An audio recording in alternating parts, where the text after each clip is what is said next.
the uplink station.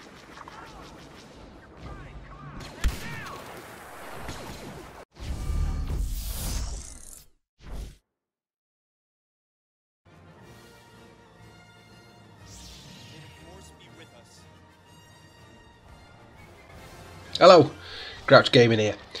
The Battlefront Beta is out now and started yesterday, which is something I suspect you're all very well aware of. Also, if I sound a little different, I've got the man flus, so it was touch and go for a little while as to whether I was actually going to survive, but I think I'll pull through.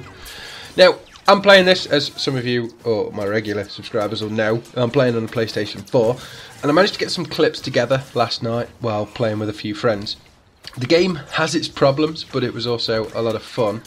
I want to start by stroking my own ego a bit, something I'm sure you'll all enjoy listening to.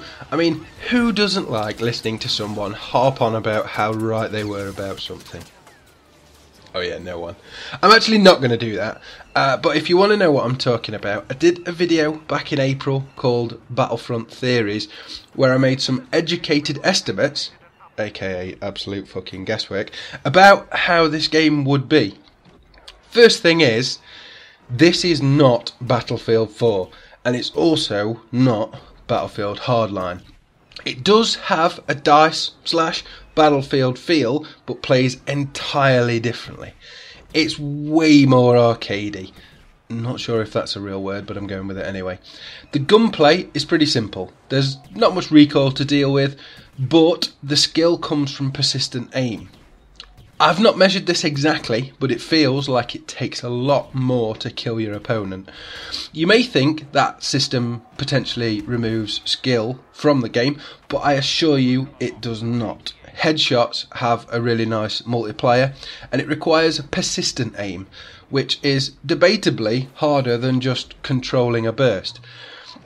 I was playing with a few friends last night, a couple of which were players that always do well in multiplayer shooters, and they were also doing well here. They were finishing on top pretty much every time. I'm going to get off my usual perch on top of the fence and just tell all those people that said the skill cap would be reduced were wrong. I'm flat out not interested in debating that point. If you are a good, clever player, you'll hit the dizzy heights on the scoreboard, and if you're not, you won't, regardless of recoil.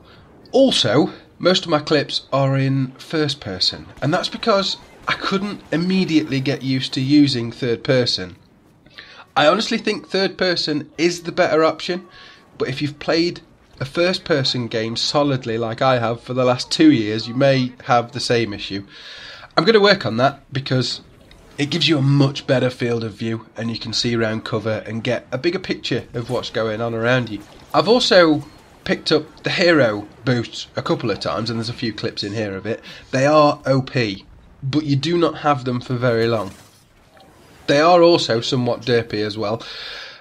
They're far from smooth when you're in combat with them when you're attacking, and it all felt a bit laboured when you were using them. Also, Luke Skywalker seems monumentally faster than Darth Vader for some reason. I don't know if Darth Vader's defence is better, but it didn't seem to be when I was playing them. I'd probably have to look into that a bit more. In terms of the guns, there's only 4 in the beta. I hope the gun list is more on the elk of Battlefield 4 than Battlefield Hardline, and that there is going to be many coming in the release. They all appear to do things differently, better than others in certain areas, and they all seem competitive in their own right. The other gun is part of one of the card systems, which you can mix and match effectively your perks. Like for example, in Battlefield you could go with medbags, defibs, blah blah.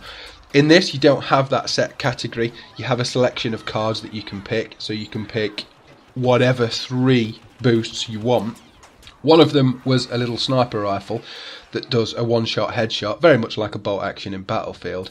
Running that card was an absolute no-brainer for me, because I do love a good sniper, and it worked a treat. There are problems with the game though. The turrets on the AT-ST, basically Battlefront's version of the tank, and the AT-AT are completely out of alignment. The spawn system on Walker Assault needs some work. It's too easy to get behind the enemy spawn and just kill them over and over again before they've even had a chance. Also, melee combat is truly fucking awful. If you try to use the melee attack, your character just stops dead. It completely breaks your momentum. You run in, you stop dead. I've no idea why it's like that, but if you miss your melee and you're chasing someone from behind, by the time you've got running again, he's 5-6 metres in front, and if he's heard you, he'll probably turn around and blow your head off. It breaks momentum and it feels pretty bad. Joining games with a party of friends, this is obviously exclusive to the PlayStation, of course, because that's all I've played it on. There's a really intuitive idea behind it. Effectively, the game notices the party and it automatically has you all in the game as well as an option. So when one of your friends joins a game, it gives you a notification and lets you join it based on that party that you're in. The biggest problem is, though, now this is the first problem I've encountered with the server browser, the person who goes to pick the game cannot actually pick a game with enough space in it because they can't see what they're entering into. So we kept getting the situation where one player would join a game, we'd all then try and follow them. Half of us would end up in a queue, half of us would end up on an infinite searching screen, and it took a long time to get all of us in the same game to be able to play together. And then even when we were in the same game playing together, we couldn't really get on the same team at any point. I think it happened once in 5 hours where we all ended up on the same team. And I mean, I know it's a beta, so that's probably something that they can work on. Or maybe that's just the way they intended it, I don't know. I can say, though, after about 5 hours of play, I am loving this game. It's got bits that need tweaking, definitely, but it's got the foundations to be amazing. Feel free to leave any comments below, and as always, have a good day.